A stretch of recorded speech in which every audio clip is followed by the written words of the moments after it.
저는 우선 교육대학원에서 자격증을 취득했고요. 그 전에는 사실 영어 전공이 아니었고 예체능이었어서 거기 졸업하고서 다른 직업을 가지고 있다가 영어가 계속 좋았어가지고 이렇게 방향을 조금씩 틀다 보니까 어느 날 온라인 대학교에서 편입해서 하고 있고 교육대학원에 들어가서 이렇게 임용고시까지 합격하게 됐습니다. 제가 계속 일병행을 하다가 작년에 딱 일 그만뒀더니 처음으로 1차를 합격한 경우예요. 제가 세어보진 않았지만 몇 년째 들었는데 항상 제 선택이 맞았다고 생각했기 때문에 다른 강사 선생님들 알아보지도 않았고요. 어떤 팀을 들으면 좋을까 이렇게 살펴보다가 보니까 세 분 선생님 모두가 각각의 분야에서 가장 임용시험의 특징을 잘 알고 계시고 있다는 느낌을 받았어요. 그렇기 때문에 각각의 선생님께서 합격을 위한 공부 방법을 가장 잘 알고 계시고 잘 제시해 주신다는 느낌이 들었고, 그리고 왠지 모르게 한 명 한 명 잘 케어해 주실 것 같다는 그런 인상도 받아서 선택하게 되었습니다. 제가 이번에 시험 볼 때에는 전체를 다 수강을 했어요. 물론 체력과 시간 부족으로 못 듣는 경우도 있었지만 다 따라가고자 노력을 했고, 저는 초수 때부터 개념과 기출이 가장 중요하다고 생각을 해서 이번에도 끝까지 개념과 기출 위주로 공부를 했고요. 그리고 저는 1차에는 따로 스터디는 하지 않았습니다. 저랑 안 맞는 것 같아서 스터디는 그저 선생님들과 저 이렇게 공부를 했고요. 그리고 뭐 흔히 하시는 단권화 이런 것도 제 스타일은 안 맞아서 하지 않았고, 그냥 선생님들 강의 듣고 복습하고 필요할 경우에는 원서 조금 찾아보고 그리고 기출 풀고 또 새로 써보면서 공부를 했습니다. 그리고 이제 9, 11월 모의고사 방법에 대해서 말씀드리겠는데요. 사실 모든 회차를 제출을 하진 못했어요. 제가 부족한 과목들이 있기 때문에 그걸 공부하느라. 그렇지만 제가 보내고 피드백을 받은 회차에 대해서만큼은 확실하게 복습을 하고자 노력을 했습니다. 세 가지 과목을 나누어서 말씀드려보자면 제가 가장 자신이 없던 일반 영어, 명리문학 같은 경우에는 맞는 문제도 저는 다 살펴보았고요. 틀린 문제는 더욱더 답의 근거가 어디에 있었고 나는 왜 이런 틀린 부분에서 답의 근거를 찾게 되었을까, 이거를 굉장히 시간을 오래 들여서 복습을 했습니다. 일단 저는 단어랑 구문도 굉장히 잘하는 편이 아니고 약한 편이라고 할 수 있어서 그게 좀 걸림돌이긴 했는데, 아무튼 이런 문항에서 틀린 문제가 있다면 그 논리가 이해될 때까지 저는 한 문제에 1시간 반이 걸려도 초조해 하지 않았어요.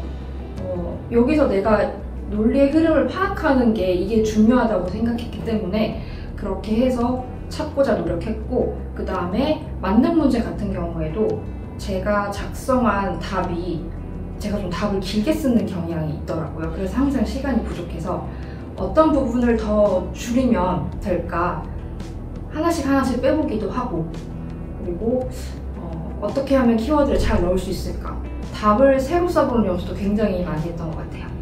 그리고 영어 교육학 같은 경우에는 그 긴 A, B 그 제시문에서 사실 모든 내용을 갖다 적어도 될 것만 같지만 꼭 필요한 부분만 적어야 되잖아요.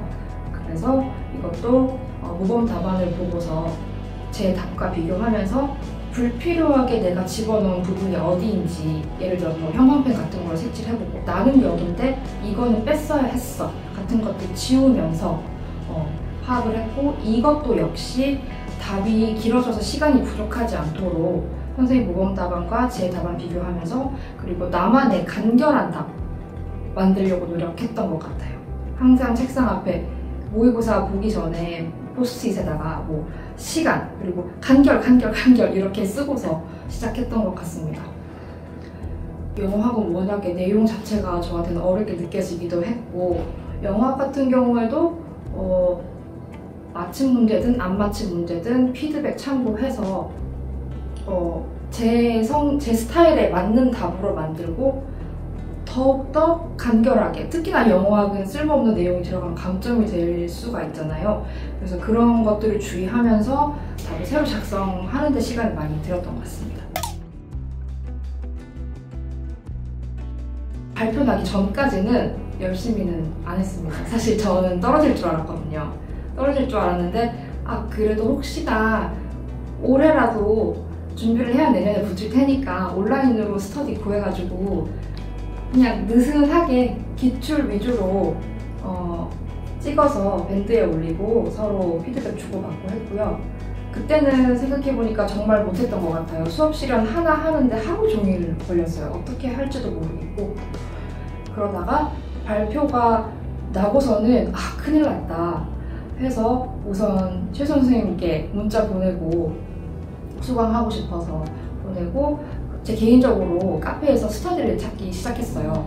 초수들은 정말 안 끼워주는데 운 좋게도 어떤 선생님께서 아무런 조건 없이 그냥 대화하시더니 하자고 하셔가지고 함께 하게 됐습니다. 그래서 저는 그 다음날인가 다다음날 저 포함 3명의 선생님들과 스터디를 시작하게 됐고요. 방식은 비슷할 것 같아요. 저희는 근데 처음부터 너무 힘들게 하지 않았고 첫째 주에는 하루는 수업 실현 나눔, 하루는 면접 이렇게 기출로 하면서 각자 실제처럼 대학교 강의실 빌려서 촬영해주고 그리고 피드백 주고 이런 방식으로 했고요. 그 다음 주부터는 이제 풀세트로 돌려가면서 했고 모두가 그렇게 얘기하지만 정말로 모두가 합격했으면 좋겠다는 마음으로 자기가 가진 걸 아낌없이 그냥 내어놓고 공유했어요. 예를 들어서 수업 나눔하고 면접 같은 경우는 끝나고 나서 헤어지지 않고 저희 잠깐 모여서 약간 회의 같은 걸 했어요. 우리가 오늘 답했던 거를 모아봤거든요, 같이. 왜냐면 혼자 집에 가서 정리해서 부족한 거 정리하고 하려면 시간이 많이 걸리기 때문에 3명 다 동의를 한 끝에 우리 오늘 만약에 면접 문제 1번에 대해서 각각 3명이 이렇게 대답했는데 이걸 모아서 최상의 답을 한번 만들어보자. 그래서 정말로 열린 마음으로 최상의 답을 만들어서 그것을 공유 문서로 정리를 해서 각자 자기 시간 날 때 보고 또 보충하기도 하고 이런 식으로 준비를 했던 것 같습니다. 스터디는 이렇게 진행을 했고요. 그리고 또 학원에 직강으로 등록을 해서 나왔습니다. 총 3주 동안 매주 면접과 그리고 수업 실현 나눔 이렇게 2번씩 나왔는데요.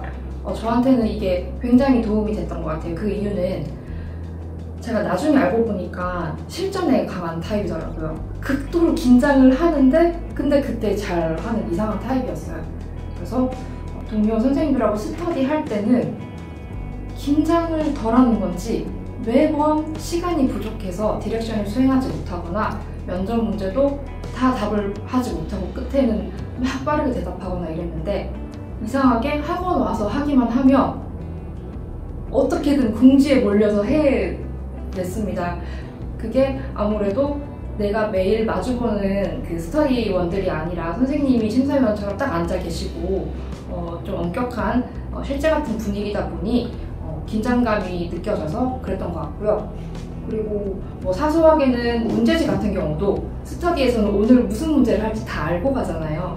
근데 여기는 와서 수령을 하고 그리고 어떤 분들은 미리 와서 천천히 푸시는 것 같았는데 저는 구상 시간을 진짜 실전처럼 똑같이 지켰어요. 오늘 못해서 부끄러움을 당하더라도 이건 연습할 기회다. 그래서 시간 딱 정하고 들어가서 대답을 했던 것 같습니다. 제가 2차에서 고득점을 받았다고 할 수 없는데 그렇죠. 수업 실현에서 가장 적게 소수점 그리고 나머지 수업 나눔도 면접도 다 소수점 감점이었어요. 그렇죠. 저도 그거는 정말 상상하지 못해서 깜짝 놀랐었는데 다른 스터디원 선생님이 물어보시더라고요. 어떻게 했냐 그날에. 그래서 저도 한번 생각을 해봤더니 일단은 저는 그날 엄청나게 너무 떨렸고 이러다가 망치면 어떡하지?까지 갔었는데 결국에는 여유 있어 보이게 잘 됐던 것 같아요. 수업 실현 같은 경우는 제가 심사위원이 아니므로 이렇게 말을 하면 안 되죠. 제가 느끼기에 점수를 주시는 부분은 경기에서는 풍부한 상호작용과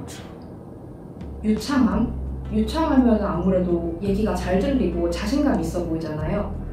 그리고 여기에 진짜로 학생이 있다고 거의 몰입하는 그게 중요한 것 같아요. 저는 늘 수업 실현 연습할 때 앞부분에 상호작용 많이 하다가 뒤에 막 급하게 했어요. 그렇게 하면은 디렉션을 수행을 못해서 감점을 많이 받을까봐 걱정을 많이 했고, 그래서 당일에는 정말 정신을 차려서 평소에는 떨리면 시계를 못 보는데 살아야겠다 싶으니까 시계가 빠지더라고요. 앞부분에 상호작용 너무 많이 했다가 시간이 얼마 안 남아서 막 빠르게, 그때 시원 선생님께서 마지막 피드백 날에 해주신 말씀을 제가 메모장에 적어서 그날 보고 막 했는데, 선생님 마지막에 시간 안 남았으면 빨리빨리 하고 넘기시면 돼요. 자, 해볼래? 시작! 잘했어! 오케이, 다음! 이렇게 그걸 딱 생각하고서 해서 디렉션을 다 수행을 했고, 그래서 결과적으로 생각해보면 진짜 학생이 있는 것처럼 풍부한 상호작용하는 거에 높은 점수를 주시는 것 같고, 저 같은 경우에는 기간제 경험이 약간 있었는데 그때의 기억에 남는 학생들 또는 친했던 학생들의 이름과 캐릭터를 실제로 설정을 했어요. 동우는 여기에 앉아있는 아이인데 이 아이는 전과목 너무 잘하고 뭐 글도 잘 쓰고 독해도 잘하고 스피킹도 잘해. 그런데 저기 뒤에 앉아있는 원준이하고 하울이는 영어에 자신도 없고 그런데 창의성이 뛰어나. 이런 식으로 한 명씩 진짜 있는 것처럼 심어놨었어요. 그래서 아마 조금 더 자연스러워 보이지 않았을까 싶습니다. 그리고 수업 나눔 같은 경우에는 제가 제 느낌에는 스터디 연습할 때보다는 못했던 것 같은데 결과적으로 제일 잘했던 것 같아요. 결국에는 자기의 수업과 잘 연결시키고 경기의 교육 정책을 꼭 언급을 하셔야 되는 것 같습니다. 뭐 예를 들어 하이러닝을 언급했더니 계속 필기하시다가 한 번은 쳐다봐 주셨고, 그리고 하이러닝은 모두 다 알고 있으니까 그것만 언급하는 게 아니라 그거를 실제로 내 수업에 어떻게 적용할 건지 정말 세세하게 구체적으로 얘기를 했더니 제 느낌상 그렇지, 그렇게 하면 될 것 같아 라는 끄덕임을 보여주셨던 것 같아요. 면접 같은 경우에는 면접이 5문제잖아요. 대략 3분 3분을 해야 되는데 제가 그날 이상하게 구상형 영어 3문제를 대답을 끝났는데 5분밖에 안 지나 있었습니다. 그래서 내가 무슨 잘못을 한 걸까 생각했는데 나중에 알고 봤더니 이번에 구상형에는 2개를 제시하시오가 거의 없었고 하나를 제시하시오라고 했다더라고요. 저는 기억도 못했는데, 그리고 떨려서 아무래도 평소에는 뭐 서포팅 디테일을 2개씩 덧붙였다면 그날은 한 문장에서 끝나거나 했던 것 같습니다. 대신에 나머지 10분 동안 즉답형을 정말로 풍부하게, 아까 수업 나눔처럼 내가 이 수업을 다음에 하게 된다면 또는 이런 문제 상황이 생겼을 때 제가 지금 그 상황이라고 거의 비밀을 했어요. 그랬더니 앞에 선생님께서도 아까처럼 맞아, 그렇게 하면은 이 문제 해결되겠는걸? 이 눈빛을 보내주셨던 것 같아요. 네, 면접 같은 경우는 진정성 있는 대답을 하는 게 중요한 것 같아요. 외워서 이렇게 하면 되겠지가 아니라 이 문제 상황을 보니 내가 이 아이 담임인데 이 문제 해결하려면 이렇게 해야 될 것 같아. 그래서 좀 아이 컨택도 많이 하려고 노력했고요. 진짜 이 문제 상황을 걱정하고 있는 표정도 저도 모르게 나왔던 것 같아요. 실제로 그 문제를 내가 과거에 해결했던 경험을 지금 말씀드리는 것처럼 그렇게 말을 했더니 그렇게 느껴주시는 것 같았습니다. 그래서 아까 말씀드렸던 구상형 영어 부분을 5분 만에 끝내버리는 것도 뭐 그렇다고 꼭 떨어지는 건 아닌 것 같습니다. 제가 그 안에 키워드를 다 말했기 때문이라고 생각하거든요. 네.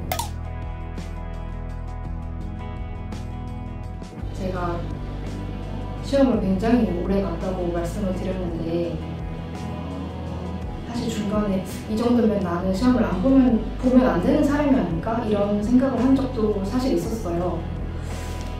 만약 그때 제가 포기했더라면 오늘이 없었지 않을까 생각합니다. 저는 정말 제 스스로 인내심의 승리라고 생각하는데 매번 그렇게 1차를 합격하지 못했지만 뭐 무던한 성격이 아님에도 포기를 할 생각은 안 했던 것 같아요. 그래서 3수 이상 아니면 그 이상 훨씬 오래되신 분들, 아니면 저처럼 뒤늦게 공부를 시작하셨거나, 아니면 최초 전공이 영어가 아니어서 아무래도 공부하는데 시간이 오래 걸리시는 분들께 정말로 영어 교사가 되고 싶으시다면 놓지 않으시면 될 것 같아요. 저는 작년에만 올인을 했을 뿐이지 그 전에는 기간제든 뭐 초등학교 방과후든 어떻게든 일 병행을 하고 있었거든요. 일 병행을 하시든지 올인을 하시든지 한 해도 놓지를 않고 공부를 하시다 보면 어느 날 합격하시는 순간이 올 것 같습니다. 저는 정말 이 시험에 끝이 없을 것 같았고, 내년에 한 번 더 해보고 안 되면 진짜 그만둘까? 이 생각을 했었는데 올해 합격을 했잖아요. 그래서 정말 원하신다면 힘드시지만 포기하지 않고 끝까지